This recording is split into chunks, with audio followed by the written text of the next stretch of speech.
So, welcome back to another great episode this week. CSRA Whitetails No More. Sorry for the mix-up a little bit ago for those who were trying to watch. We didn't realize that he was in Central Time and I'm in Eastern. The line is like really close to where he lives at. So, with that being said, he's set up now and everything is good to go. And I wanted to let y'all know that during this podcast, feel free to ask questions, get engaged, and we'll try and answer them. And also, let's get started with some few things I wanted to talk about. And I see, Brandon, I see you up there. Just hang tight. I see your little icon. So all I got to do is click on it in just a minute. I'll get you on here in just a minute. First off, I want to talk about Scout Tech. I was just given a great camera by the guys at Scout Tech to use, and oh my gosh, it's been a really great camera already. It was easy setup, less than 5 minutes. It works with all major cell phone carriers. It has no infrared flash, 1080p HD video with audio. They even got some that come with this cool solar panel, and that's their page right there. You go on Facebook and look up their page, and you can do some shopping. But it's really cool, and you don't even have to have batteries. Like, you can charge that solar panel up, and it lasts. I've heard different things, but it lasts a couple, at least 2 or 3 weeks without any batteries. Sends pictures to your phone in real time, very affordable. And at the end, I'm going to post a few pictures in the comments once I'm done of a couple pictures that I've gotten so far. So y'all go check them out. Also, Creek Bend Outfitters sent me some cool swag recently. He's a local vet, and he's living out of state right now, but he's going to be moving back into the area hopefully one day soon. And I just want to show y'all a couple of his hats. He's got some really cool swag, and you can go on Creek Bend Outfitters Facebook page and see what you like. They got some really cool stuff. And Georgia Hat Company, I'm wearing one of their hats right now. And Mr. Patrick puts his heart and soul into what he does up there. And I went there last week to check it out. I'm hoping to go back again soon and do a little behind the scenes shoot of, his business and talk to him, and maybe do an episode there and get to know Patrick and Georgia Hat Company a little bit better. But y'all go check them out as well. Also, if you want to be a vendor at next year's Augusta Wild Outdoor Expo, go on their site and hit become a vendor. And once you fill out your information, Mr. Buddy will try to call you back soon, and y'all can set up payment arrangement, and he can answer any questions that you may have. And the sooner that you pay for a spot, you kind of get first pickings on like where at inside the building that you would like to be at. And lastly, go follow Let's Talk Augusta. Recently, they did a really cool video shoot of Airbnb. I think it was in Edgefield, South Carolina. And he does really cool things like that and keeps the area, lets the area know what kind of some stuff that's going on. So go give them a follow. So let's get Brandon on here now.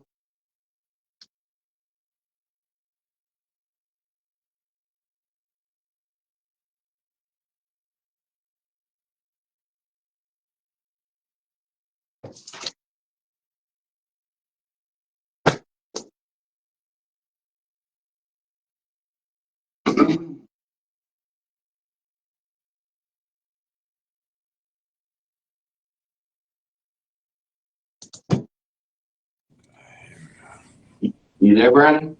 Yeah, I'm getting it now. Awesome. All right. I got it set up as quick as I could once I got here, man. I knew something was going on the way you asked me. You were like, isn't it 7 o'clock there? I knew we were in trouble at that point. I I called my thought I had wife. plenty of time. I thought I had all the time in the world.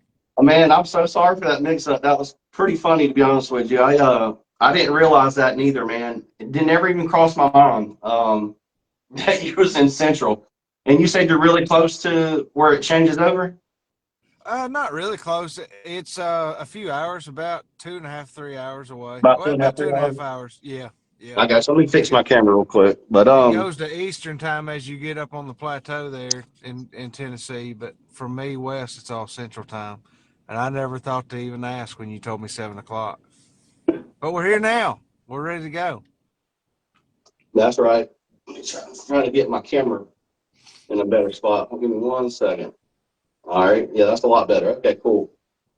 But yeah, man, I'm glad to finally have you on. And for everybody watching, this is Brandon Dowdy with Southern Woods and Waters. And y'all can find them on Facebook. Do y'all have YouTube? I didn't even ask you that. Yeah, we're on YouTube at Southern Woods and Waters, and then you can find that's where you'll find all of our in the field videos that we run every week, and then you can go over to News Channel 5 on YouTube and find our full show, like the on the set part and the in the field segments. So we're on YouTube on both of those, and then like you say, Facebook as well. And we air weekly live here on a local cable channel, News Channel 5 Plus, here out of Nashville, Tennessee. So that's where we air at when Okay. we do our weekly live show. That's really awesome. So welcome, and I'm glad to have you. We were supposed to talk a while back, but I'm glad to finally get you on here, man. I've been looking forward to talking to you. Um, Yeah, I think it's really cool what y'all do. To be honest with you, I'm kind of striving. That's the direction I kind of want to go with things here. Is eventually get to a point where I'm able to take out guests and people that loyal to my page and keep up with me. You know what I mean? Stuff like that, like yeah, you kind of do, and be yeah, able to take them out on fishing trips and things like that. Because I really enjoy when I had a boat. I'm trying. That's the point I'm trying to make. I'm kind of boatless right now, but when I did have a boat, I would take people out, random people. I would hear about somebody that really hasn't never been fishing or don't get to go much, and it always was a joy to take them out yeah. and put them on fish. And you know what I mean? So it's It really is. There's nothing like getting other people on them. It's fun to catch them yourself, but it's even more fun to take somebody else and put them on them. that's right. That's right. So what all goes into that each week? Like can you explain kind of how that works? Well, I mean it can vary week to week. We are an all outdoors program, so I mean we might be filming a bluegill film one week. We might go over and do catfish in the next week. We've been filming catfish for a couple of weeks now, for example. Then we might move to hybrid. We might move over to say our tournament archery. Things like that. We cover just about all facets of the outdoors. So day to day it can really vary as far as what we're doing. We do take out a lot of guests as well and get them out on the boat, Yeah, or get them out hunting or whatever it may be, and do a lot of kids events, but week to week it changes. We try to have something for everybody, and we also follow the season. So as you can imagine, in yeah, true. say October, November, you're going to see a lot more deer hunting, related things on our show. And then as we get into winter, you'll see us sauger fishing and so on, and in turkey season. So what we do just really follows the outdoor season, so to speak, in the state of Tennessee. We do go out of state a little bit. I film a couple of shows in Louisiana every year, and then we'll do some. Sometimes we'll get down in Alabama, but for the most part, we're almost completely here in Tennessee. And then my co-host always does a Mexico bass trip every year, so that's something people look forward to every year in December. That's really cool. Um, so do guests kind of reach out to y'all about maybe being on an episode, or do Um, y'all reach out to them, or Kind of both. It depends. both? We'll get reached out to a lot of times by, say, different organizations that want to come on and speak about something, or we may be covering. A lot of times, our guests will come based on whatever our show is covering that week. So, if I'm, say, talking about crappie fishing on Percy Priest Lake, my guest very well could be a guide, from Percy Priest Lake that's going to come in that night. And so to accompany our video, like where we would go out and film a show there and put together some crappie footage, then we would have a guest come in like that guide that would talk more in depth about it. Uh, Yeah, Depths of water. What are the fish doing, patterns and things going on right now. And then we have a lot of educational type shows where I might have agent, TWRA. We'll have wardens. We may have fish biologists, different things like that. We worked with TDOT as well, doing trash cleanup type shows, trying to keep our lakes clean. So, like I say, it's just it's a real variety as far as that goes. yeah. I've done. I've been very blessed. I done made friends with a few of our Georgia game wardens, and I mean Yeah. those guys are so awesome. Like, you know, I hate that there's some stigma out there sometimes about them because they're some of the most down to earth guys, and they care about hunting and fishing, and they care about the outdoors, and they're really just like we are. They can be, and I don't know how you guys are there in Georgia, but here most everything comes through a commission, a wildlife commission, the way that Tennessee is set up. And the guys that are actually out there enforcing all this stuff they're just like us. Yep, 99% of them are outdoorsmen that love it just as much as we do. And yep, they're just out there doing what they're asked to do is my point, I guess, so to speak. People get upset with them about laws changing or this, that, and other regulations, our crappie limit changes or whatever. They get upset with them. They have nothing to do with it. They're just out there doing their job, living their everyday life, running around the woods, that's so very they don't true. get enough credit in a lot of cases. And I've had some really good run-ins with them, to be honest with you, over the years. This year in particular, several times I've had some different good run-ins with them. I've never had any issue. They're so knowledgeable; they'll help you out also with information of what's going on. There's some creel clerks that'll give you some real good information if you ask them real nice. That's very true. Brian McLeod said, "How you doing, Brandon?" How's it going, Brian? Missed you last night. I had Brian's dad on the show last night. His dad's name's Danny McLeod, and he's one of the best crappie fishermen in here in Middle Tennessee area that you could ever ask for. And I had him on the show, and I thought Brian was going to get to come down last night, and he ended up getting stuck at work. So missed you last night, Brian, but your dad did good like always. And I think we're going to fish in the morning, actually.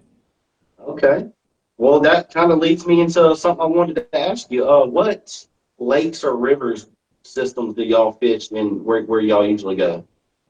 So if you were going to ask, like, as far as the most common, we're usually on Old Yeah. Hickory Lake, Percy Priest Lake, Center Hill, Dale Hollow. We do several shows every year on Cordell Hole, and then up and down the Cumberland River system. We do usually make it to Nickajack, Chickamauga, Pickwick every year. We fish Wilson. So, but the majority of it is probably 60% or so on Priest, Center Hill, Cordell Hole, and Old Hickory because Gotcha. we're mainly based in Middle Tennessee, and all those lakes are within 30 minutes of us. That's a lot of lakes. It Y'all, is. We're very blessed to be where we are. I can drive to 4 lakes in a half an hour. wow, that is Yeah. really cool. But where I'm at, we have literally, well, I say, we have Clark Seal Lake, if you've ever heard of that. It's also known as Strong Thurman. Yeah. From where I'm at, it's 45 to an hour, and we also have Lake Murray in Columbia. That's probably about an hour and 10, 15 minutes or something like that, give or take. So they're kind of spread out here, and then and then from there you got I think Lanier and all those. So yeah, that's pretty awesome to be 30 minutes from 4 lakes. So that's It really cool. it is. It makes it nice because whatever species happens to be eating well at the time, and of course we stay on top of information pretty good, and we can travel around and get to a lot of different water pretty quickly within a half hour anyhow, like I say. So don't live on Yeah. the water, but I live close to a bunch of it. So let's kind of rewind here. I was going to ask you so what kind of got you into outdoors, and like how old were you when you kind of started in the outdoors? Um, my entire life, I mean, everything I can remember involved the outdoors. I had a dad that brought me up hunting and fishing, an older brother, cousins, uncles, that kind of deal. We spent our weekends at deer camp as I got older. Uh, it was a big thing here in Tennessee to turn 10 years old because at that point in time you had to be 10 to be able to go deer hunting back in that time. And so everybody, it was a big deal to turn 10 years old, and then you got to go to deer camp. And having an older brother and getting to watch him go 3 years before I got to go, it was tough. But you can bet I was ready to go when it was my turn. Oh, I can Uh, only but imagine. but like I say, from day one, I fished a lot. Dad would carry me squirrel hunting, rabbit hunting, things like that. Like most people, I was a dove dog for many years, and just carried my passion with me, and it just continued to grow through life. You know, it never weaned off. It just kind of grew as time went, and I pursued a degree in wildlife management and got that from Tennessee Tech, and came out in '06 with that, and did some things on a private level rather than go to work for the state, and kind of went from there. And as far as television went, I wouldn't have told you I'd have been on television 3 weeks before I was on the first time. So that kind of came out of nowhere. I did have some ties to the show for many years, but I never dreamed I would be the one hosting it. Wow. How about that? That goes to show you, if you keep your head down, you stay committed to what you're doing, you never know what'll come your way at any moment in life. You don't, but you don't, and sometimes, and as was the case with me, you had to be willing to immediately jump in both feet, and I did. You know, it was scary there for a little while, but it turned out to be great. That's awesome. That's really cool. What was your first deer you got? First deer I ever got, I Yeah. was 10 years old. I'm actually that same morning I had missed two already. It was freezing cold, and I missed a spike about 10 minutes after daylight. My uncle had me in a slam dunk spot, missed him. Went walking around on the way back to camp, jumped some does, and missed one of them. So they were a little irritated with me, you know, by the time we ate lunch. But that afternoon, we got set up, didn't wait long. We were in up in Giles County, Tennessee, which at the time and still is one of the better areas of the state to be in, over in that area. And that afternoon, some deer came in, and I finally held true and made my shot. Got a nice doe. Was the first Oh, deer I ever got, and that was in '92. So 92. How got about that? her, and then I got my first buck the following season, and it was a little 6 pointer. I got him when I was 11 years old, and it just kind of I was hooked from there big time. I know that's right. I was 11, so I was kind of right there, same thing as you. Um, Yeah. so that's awesome, man. Let's see, who was one of your biggest influencers kind of growing up?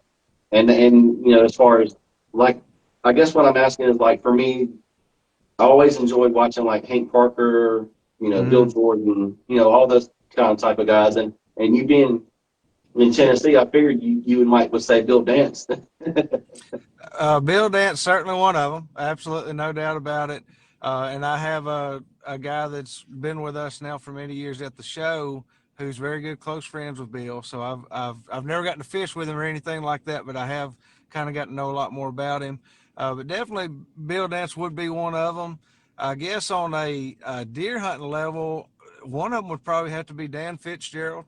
I don't know if you're familiar with Dan Fitzgerald, but I grew up watching him a lot. Him and Roger Ragland, I of know course, Real Roger Tree. You Rabbit. know, Bill Jordan and all those guys. But I probably Dan Fitzgerald would be one of the biggest influences on me growing up. I would rent his. You'd go down to the video store those days, get a VHS tapes, and we'd go down there and they had a hunting and fishing section at our video store growing up, and I'd go in there and I'd rent every one of them videos I get my hands on. And back in those days, Roger Ragland and those guys were some of the only ones doing it. Dan Fitzgerald, and they put out all kinds of videos, and so I grew up on them. So I would say on the national level would be those guys, and then here locally we had Tennessee Outdoorsman, which is hosted by Jimmy Holt, and I grew up on that as well, very close into that circle. So it's just kind of odd that it's worked the way it has, turned out the way it has over time for me. Well, if anybody listening got connections with Bill Dance, y'all hook my brother Brandon up here now. He needs to go fishing That's with right. him. Let's get on the water together. Man, that would be a great episode. Um, do you have any kids or anything like that? I do. I've got a daughter, and she's 14 years old. Her name's Emery. She grew up. She's grown up hunting and fishing. She really doesn't have that much love for fishing, to be honest with you. But she will sit there and hunt beside the best of them. It loves to deer hunt, loves to turkey hunt. She's taken some really nice bucks over the years with her rifle, and this year she's super excited because she gets to start bow hunting for the first time. She's been Oh wow, shooting archery competition for several years now, but she finally has enough draw power on her bow and all that we're fully confident in her shooting a deer. And this year she's going to get her first chance. She's real excited about that. wow. How about that? Good deal, good deal. Yeah. I have one daughter myself, and she's 6. I'm trying to get her to finally start going with me this coming up year and then just experiencing it and then work my way to eventually, her shooting Yeah. one or something. But Well, she's done great. And then I have a son. He's 9 years old. He'll be 10 in August, and he lives, eats, sleeps, and breathes fishing and hunting. That's all he wants to do. So I mean, to the degree sometimes it could be an issue, but I mean, he would fish literally every day if I would put him in the boat and take him. He loves to fish. He's fished on the coast with me. He's gotten out fishing oil rigs with me.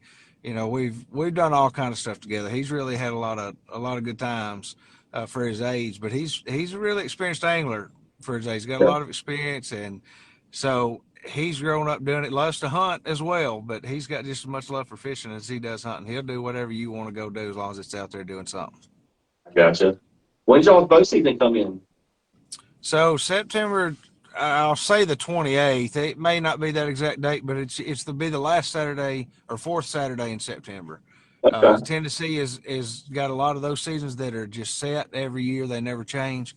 Uh-huh. So we have fourth Saturday in September for archery season. Now we do have a velvet season that's in August, and that'll be the fourth Saturday in August. So we have a Oh, velvet hunt here. It's a couple of days, and it's archery only velvet hunt that we okay. have here. We've had it for I don't know exactly. I would say 6 or 7 years now. That's pretty cool. I know Georgia doesn't, but our neighboring state, South Carolina, their season comes in August as well. So that's pretty interesting. At least y'all get to see, or excuse me, get a chance at like a buck and velvet because Yeah, usually by bow season here, it's you can still maybe see a few of them, but it starts getting wishy washy if you're going to get one in velvet or not. yeah, that's how it is here. By the time we get to the September season, you're not going to see one of velvet. Not very rarely will you. Very rarely, yeah, But you get those couple days in August if you want to get out there and get in the heat and fight the ticks and what have you. You can go out there and try it anyhow. that's true. Well, where y'all are at, do y'all ever see any bears while y'all are hunting? I was just curious about that. No, they're getting really close though. We've had two bears. One of them was run over by a vehicle, and the other's been spotted just a few days ago, right down the road from us, just one county over. A friend of mine actually has some land that he hunts right where it's at. It's not been on his land, but they're getting pretty close to us. There are quite a bit of them east of us. So if you just go east 45 minutes, you'll be in bears, starting pretty decent. And then the further east you Yeah. go, there's more of them. I got But you. That's why I was kind of asking because I didn't know how far, West Tennessee. I didn't know if they ventured out that far because they sure ventured to no, us. I mean, there's a guy that I know that's one county over that literally has a full grown one living on his land. It's not even just the juvenile that's passing through. So yeah, they're starting to travel a lot more and may take up places. And then you hear they about really Florida, are. and then you hear about Florida and them passing that new law where they can have a bear season because they're down there. They done made it all the way down there. It's amazing how much they're spreading. A lot of it's urban growth, pushing them around. And those males, they cut off every spring and they kick those young males off, and they can go a long way before they kind of settle in somewhere. That's what we usually see sporadically. It'll be a young male running for his life, running around somewhere trying to figure out what in the world he's done. Yeah, exactly. Yeah, yeah, I got you. We were just in Gatlinburg not too long ago, and that's kind of why I had that question on my mind because over in Gatlinburg they're just literally everywhere. We Yeah, had them up on top of our vehicles. They were trying to open up the doors with their mouths, and it was a whole mess. it is. There's a lot of them there. The populations there are crazy. They're starting to walk into candy shops and up and down the sidewalks and everything else up there. Yeah, they do not care. So going back to Southern Woods and Water, when did Southern Woods and Water start as far as the company? So, under the name Southern Woods and Waters, the show started in 1998. It Okay. spawned off of a guy that was with another show as a guest for several years, that was on PBS, and it was called Tennessee Outdoorsman. But some of the guys that had been participating in that took a show to Channel 5 in 1998. And Southern Woods and Waters started then. It was hosted by a man named Hugh McNaughton. I got to know him when I was really young through the archer world. I traveled around with he and his wife, Joy. Um, they were just really good to me growing up as we were traveling around shooting. I got to know him then, and Hugh hosted that show for almost 20 years, or he hosted it 20 years rather, but at about the 18 and a half year mark, I came in and became his co-host and co-hosted with him for about a year and a half, and then I've hosted it since then, about the last 6 years. Gotcha. So it's we've been around, since '98. So we're working on 26 years now. That's really awesome. Live every Thursday night. So, and Every we Thursday. re-air, but the live element's what's really neat about what a lot of people like about what we do. It's the variety part, but a lot of it is the live element. We open phone lines. People can call in and ask us questions, ask our guests questions, whatever. And they really like that part of it. That and just we can stay up to date with what's going on. So there could be some kind of new law or something big that happened that afternoon, and I can be talking about it within just a little while. So. There you go. That's very good. I agree with you. So switching over to, let's talk about some deer hunting. Sure. I know when we talked before, you said that deer hunt was your passion, and that's kind of where I'm 100%. at. Yeah. Yeah, as much as I love to fish, I love to fish. I'll turkey hunt a little bit. I always say I'll turkey hunt until those cold mornings stop. When I'm out there sweating, swatting mosquitoes, my turkey season's over. I'm going back crappie fishing. But point is, whitetail for sure is my biggest passion. There's no doubt about that. We spend all year, trying to prepare for them and be ready and know what's going on. Of course, we've got cameras sitting around everywhere right now, trying to see what's back and what made it and whatnot. But it's just I've always enjoyed the hunt itself. I've been blessed Yeah, to be able to take a lot of nice deer, but I have spent many, many, many more days in the woods that I didn't get a deer or bring one out than I do. I've grown to enjoy the time in the woods. We go on a public land hunt every couple of years, and it's a 3-day hunt. And I typically hunt all 3 of those days, daylight to dark, just sitting on the ground. Take sandwich in with me every day, just sitting in the woods. It's one of my favorite things to do yeah, every year. Is sit up there and just sit there all day and hunt. Sit back against a tree on public land. So we do a lot of different things with hunting, but it's definitely a passion for me. I love to manage them, hunt them, and then above anything, I love to get new people into it that haven't done it. I've gotten a lot of people their first deer, and a lot of those are my favorite memories for sure too. Oh, shoot, I bet, I bet. Now, when that's you sound like that's my kind of hunting. When you sit on the ground, do you dig you out a little spot for your I behind the do. sit? I do. What I usually do, I've got this little chair that straps to a tree with like a pull strap. It's almost like the top seat of a climbing stand, I guess is how I Okay. would describe it. I've had Yeah. it for years. It's really lightweight aluminum and pretty comfortable. But I'll go in the day before on scouting day, set that up, clear all the leaves out. I'll take some brush and build it up around me as natural as I can, and set that little seat up. Yep. And then it helps me build, and then I'll take an umbrella in with me if I need to, mount it up above me. But I'm pretty well when I can be an all-day hunter when it's the right time to be doing it. For sure. For sure. I tell people all the time, if you're ever looking for something different, if you've always hunted out of a stand, things like that, go try hunting on the ground a few times. It's I love it. especially, man, I've had deer come up, like I've told people in the past, to where I could touch them with my gun. If I could reach my gun out, touch them. Yep. And you talking about your adrenaline getting up, like it's it's insane. it's a lot different when they get on that level like that with you when you're on ground level with them.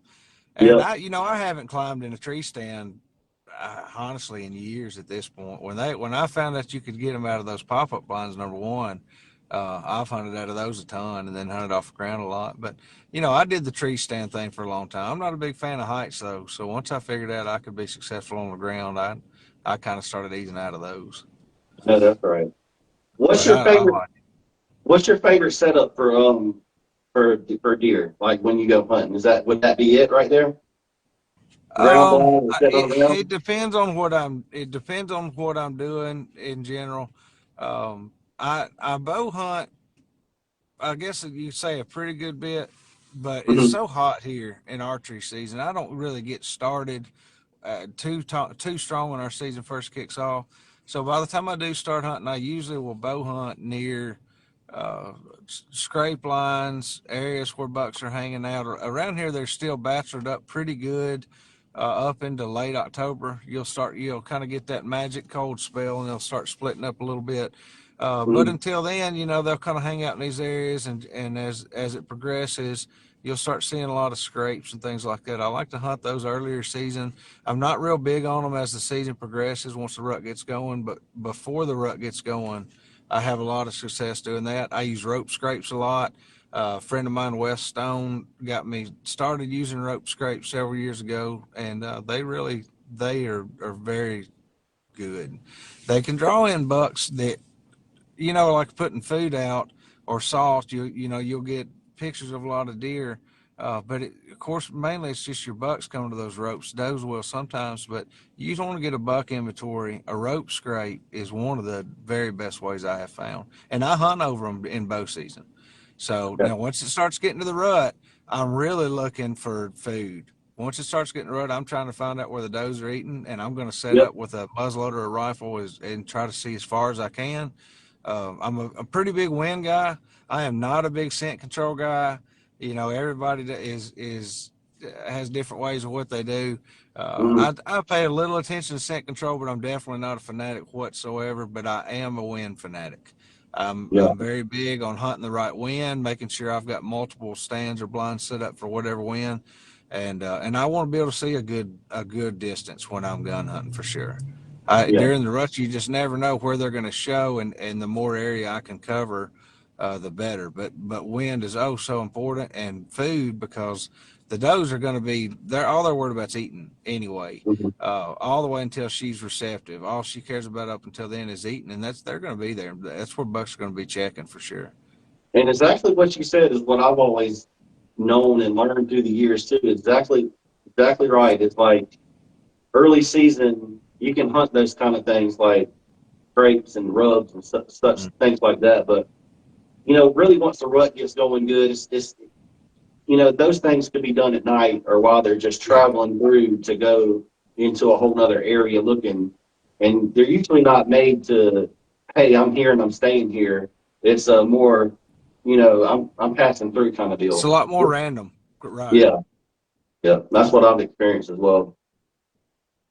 Um, so you said you public land hunt. Have you ever gotten a nice deer from public land? Yeah, I've gotten some pretty nice ones on public land. Never any just giants. I've killed a couple 120-inch or so deer on public land. Um, and I've never killed any big. 160-inch deer is the biggest deer I ever killed, and I did it when I was 16 years old. I've never repeated it since. So, uh, and That's a, most of the time in Tennessee, when they're mature, you're going to be looking at 130 to 135-inch deer. Plenty of them get bigger than that, but that's going to be your average. But I've never killed one that big on public land. I did see one that big on public land year before last, and me being the camera guy that I am, I made sure that I got him in the camera as he was walking before I shot him, and I got him in the camera. And as I did, he turned away from me, and I just had to watch him walk away. I couldn't shoot him, and so I'm going back after him, hopefully here in a couple of months. I know But that's right. I got him in the camera. I got some film of him walking out of my life for hopefully not forever, but maybe. But Oh they're out there man, on public land.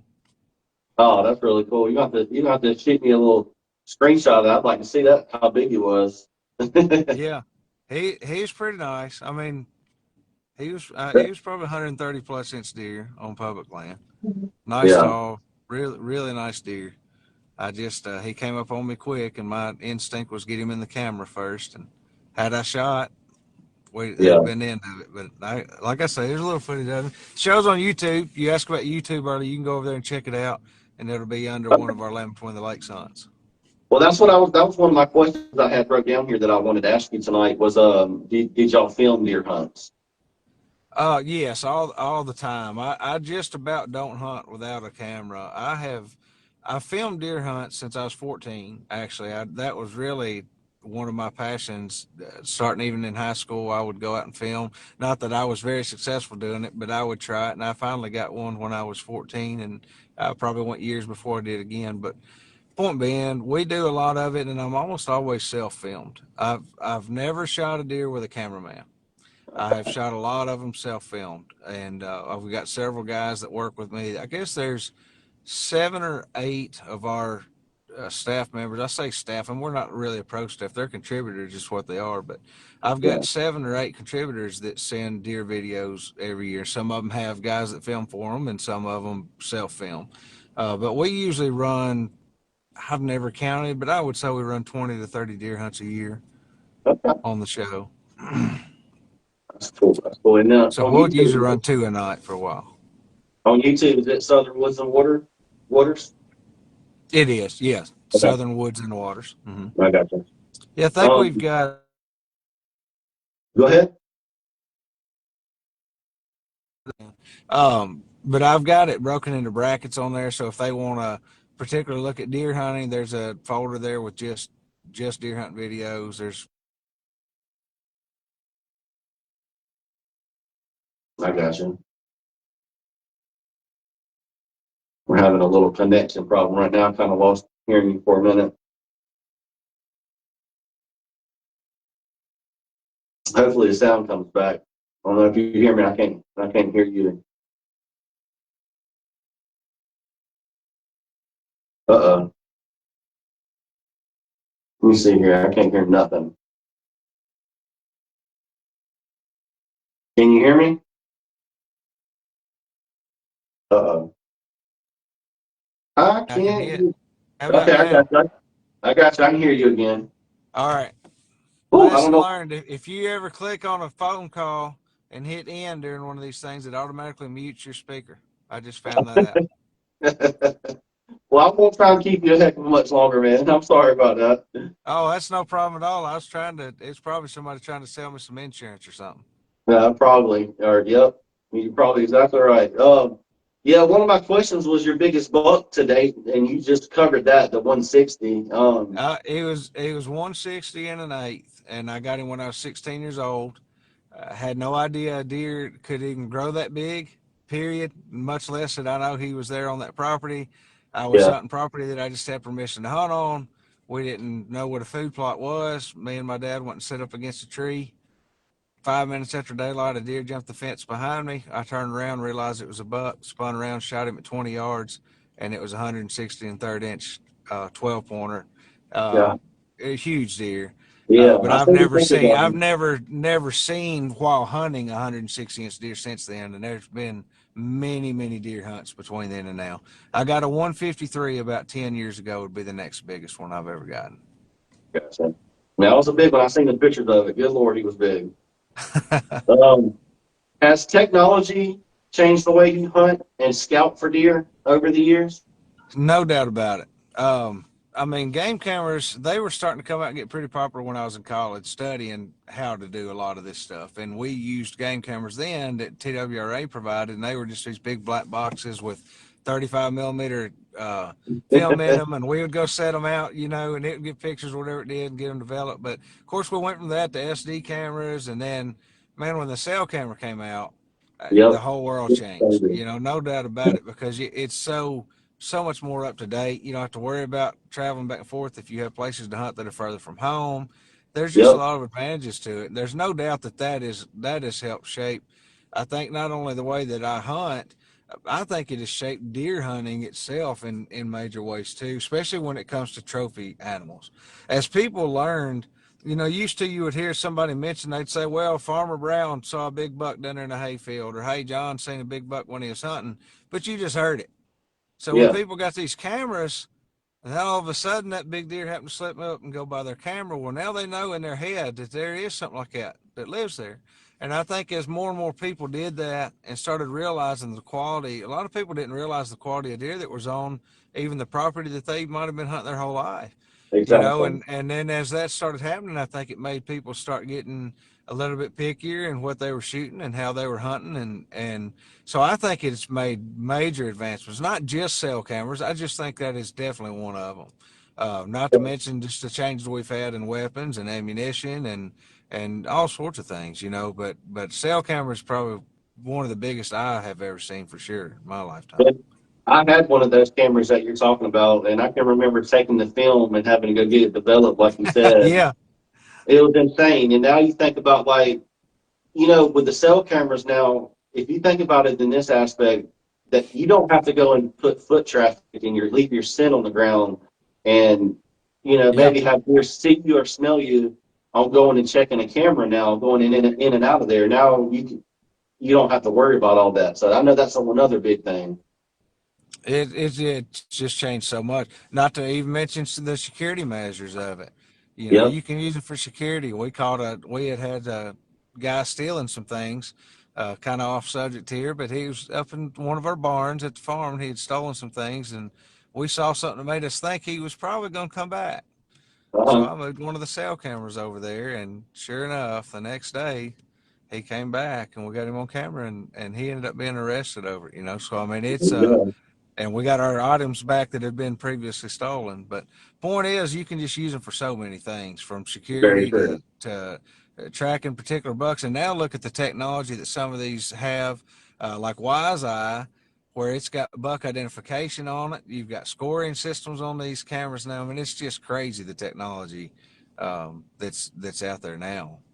I'm having to write that down. I didn't even know they had those out there. I was going to Oh tell you, yeah, Wise Eye is one of the more advanced, and I have no affiliation with Wise Eye at all. I use multiple different types of cameras, but Wise Eye is probably definitely the most advanced out there as far as their technology. It's amazing some of the things they offer. that's really cool. But when I started earlier, I had Scout Tech, a company called Scout Tech, send me one, Uh and huh. it comes with a solar panel, and that's really cool, man. I've been using that one for a little bit, and you don't even have to have batteries in that thing. Like, you can charge it up, and it'll last a long time. I Yeah, was tell those you, if you solar ain't never, panels are great. oh yeah, they are. If you ain't never heard of them, go check them out. And whenever you get them out, I'll have to because, like I say, I use multiple different types. I love them all. As long as they send me a picture, I'm happy yeah. with them. I was gonna ask you, did you get a turkey this year? I did. I got one opening morning. And it turned out to be one of the nicer birds I've ever gotten. I had no idea of that when I called him in and got him, but it ended up being a double bearded bird. Had real nice spurs. It was a heavy bird, and it had a 10-inch beard and about a 5.5-inch beard. So it was only the second double beard I'd ever shot before. Had no idea it was double beard when he came in at all, but it was good. We got to filming from the time his feet hit the ground to the time I shot him out of the I roost. love It that. was one of those days. They ended up, we knew they were roosting up this hill and in that direction. So we went up there and set up in a blind, a deer blind that stays up all the time. We went and slipped in there and knew we'd be kind of close to them, and actually had some roosted in the trees above the blind. So we just happened to be just in the right spot. We didn't know we were that close to them, but we were right in the Yeah. middle of them when it got daylight. Now, I'm not, I'm not going to fix and sit here and say I don't. I'm gonna be honest. I don't know a whole lot when it comes to turkeys. I'm not. I've never even went but like one time. I'm just so into deer hunting, and Yeah, when it's not deer season or duck season, I'm fishing. yeah. Um. So the thing about the beards, like, so is it like rare something if a bird has multiple beards or even more than two? Yeah, I mean it is. Like I say, I've shot a lot of turkeys. I'm like you. It's not the same as deer hunting to me on that level, but I do turkey hunt a lot. I enjoy calling them for other people, especially. Mhm. But I've only ever shot two that had double beards. Now I know people that's gotten three or four, so it's not like an albino deer rare, Yeah, but yeah, it's yeah. pretty rare. And Okay. then like see, some birds that get on up into those world records, you'll see birds with 8, 9, 10 beards on them. But that's of course that's extremely rare for that to Yeah, happen. yeah, yeah. But it happens, And you have multiple spurs can be on a turkey too, so it may not just be one set of long spurs. They might have two sets of spurs. Interesting. Okay. So I, that's not very common either, but it happens. I asked that question because I had somebody, one of my followers, his son, had got one this year, and oh gosh, I can't remember now because it's been a little bit, but it was either 4 or 5 beards, and I thought that was pretty neat. So that's why I It asked that is. question. That's a bird of a lifetime. I mean, that's excellent to get something like that.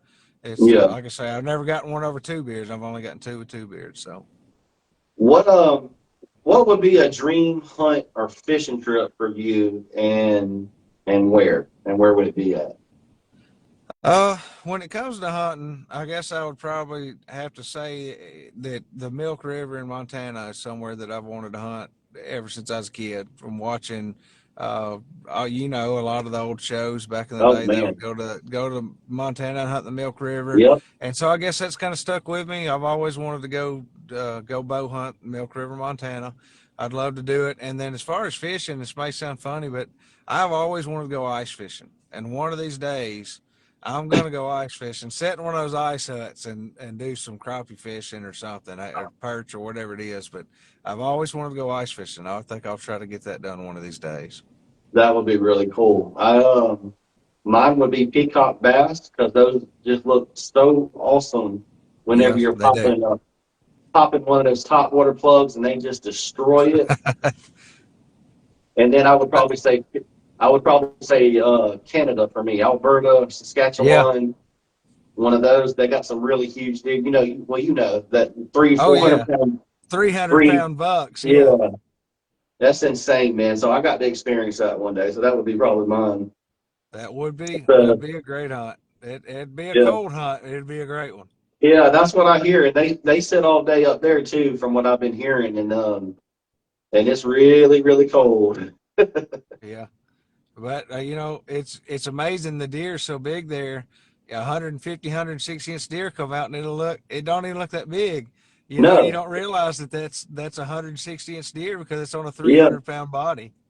exactly. I know, and you're so right about that. I watch these videos They're and huge. they'll show it 150, and I'm like, what? It looks like it's 100 inch. You Yeah, know, it's like yeah. It's it's wild. that'd be a great hunt. So when do Just y'all something start up in Georgia? When did y'all's deer season start there?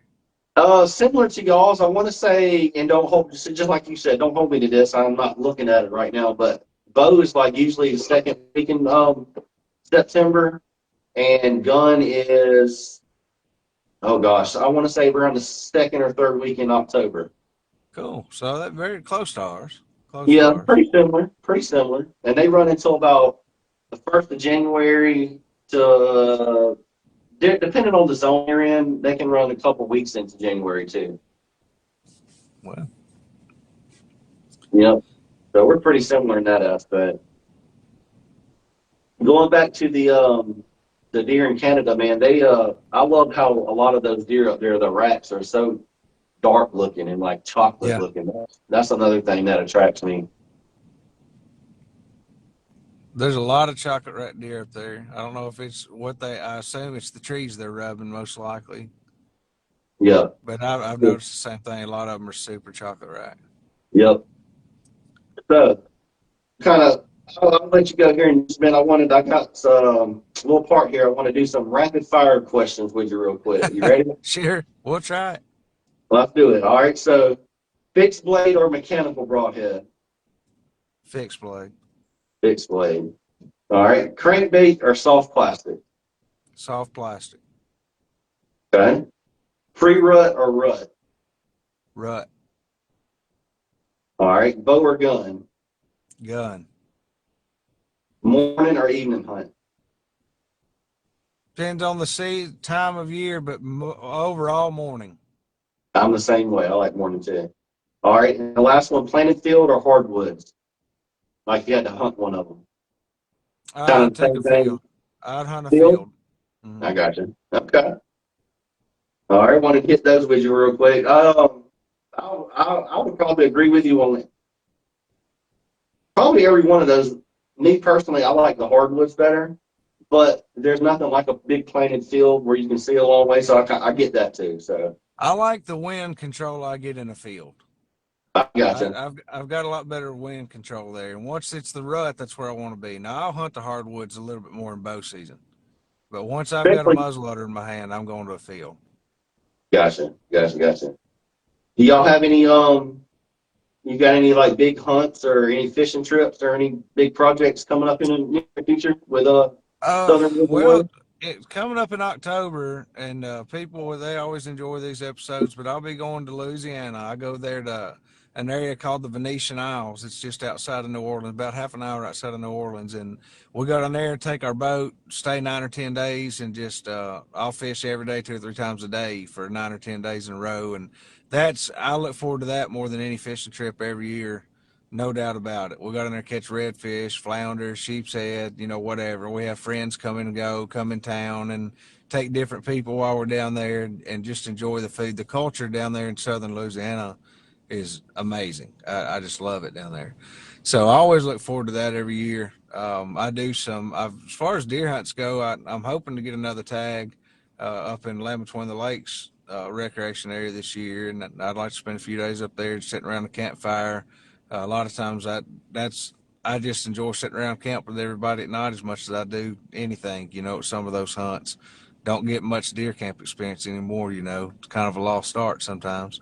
Yes. But that's kind of some of the things we're looking forward to. Like I say, my co-host, one of my best buddies, his name's Dayton Blair, and they actually go to Mexico every year and bass fish in El Salto, up there at El Salto, and so that's something as far as the show goes that definitely we look forward to every year. I just don't go on that one, but they have a big time.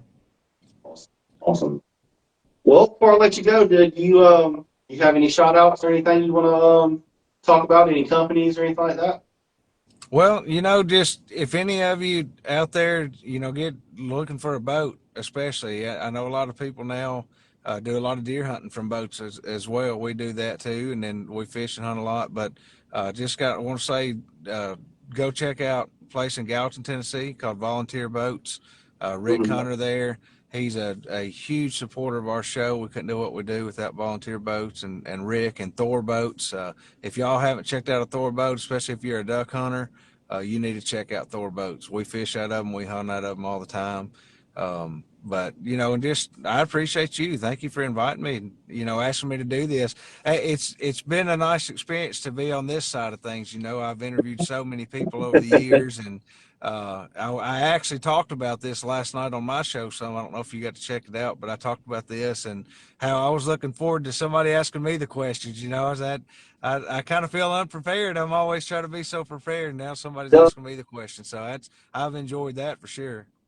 Well, I appreciate it. I've loved having you, man. And yeah, I can imagine it's a different feeling because I'm waiting on my first invite to somewhere. I know it's coming eventually, and I'm really not prepared. Kind of like you said, I'm used to being on this side of it, so I bet that was a different experience. So, but Yeah, yeah, well, may have I'm to get glad. you to Nashville one night. I know, right? I would love to come up there, man. Well, I like I haven't had- say, we have a big time. People can check us out there. We're on if they want to go over to the News Channel 5 Plus, they can watch us live there. We put a link on our Facebook page every week where people can just click on that link if they want to watch it. So although we're more local, Middle Tennessee um, based show, we do go into northern Georgia, northern Alabama a little bit, and so on. Anywhere that News Channel 5 covers, they can watch it on cable television. Other than I that, think they can go to Roku or Channel 5's website or something like that. There's a lot of ways they can find a us. lot of ways. Yeah, because I know a lot of people, a lot of my followers, I have, the majority are here locally with me, but I also have a lot that's spread out all over the country. So that's why I Yeah. like to give people the options in case they want to go back and watch something of yours and, you know, and go follow your page and all that kind of good stuff.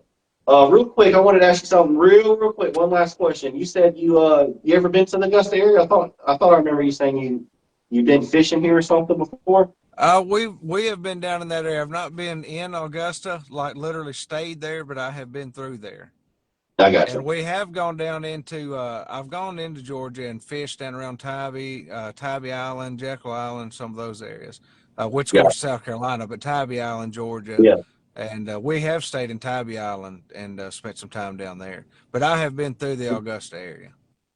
I got you. Well, Never stayed same there. thing, man. If you ever want to come here and possibly fish on Clarksville Lake or our river, the Savannah River, or something like that, get with me. That I can get us hooked up with somebody and get you out there on the water. I promise.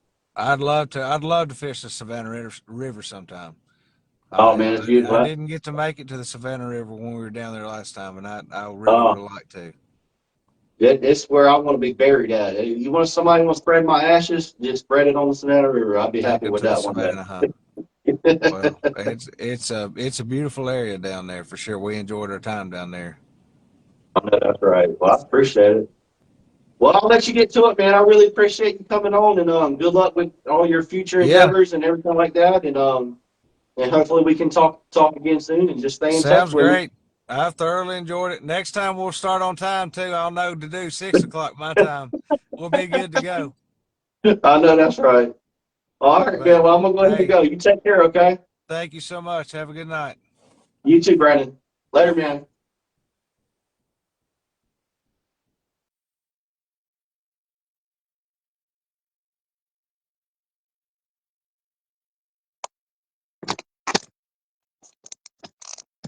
All right. Well, that's gonna wrap it up for this week.